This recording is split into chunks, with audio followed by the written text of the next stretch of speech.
आणि पुढची बातमी मुंबईसाठी महत्त्वाची। मुंबईतली पूरस्थिती टाळण्यासाठी महत्त्वाचं मानले जाणारं मिठी नदीतील गाळ काढण्याचं काम यंदा मात्र अडचणीमध्ये आलंय।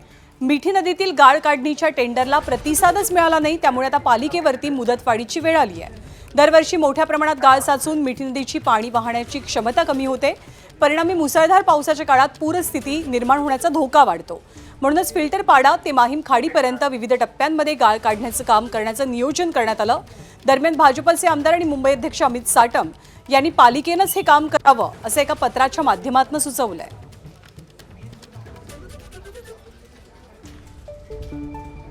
आणि कंत्राटदार मिठी नदीचा गाळ उपसण्यासाठी टेंडर नेमके का भरत नाहीत या संदर्भातली काही कारणं समोर येतात। आपण एक नजर टाकूया।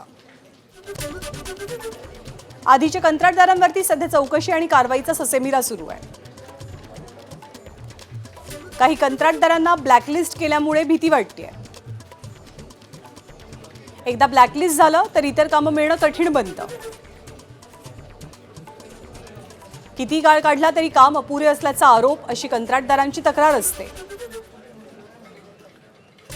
मिठी नदीवरनं वारंवार राजकीय वादही रंगतो। तर चौकशी आणि कारवाईच्या भीतीमुळे अनेक कंत्राटदार टेंडर भरण्यासाठी पुढे येत नसल्याची माहिती आहे।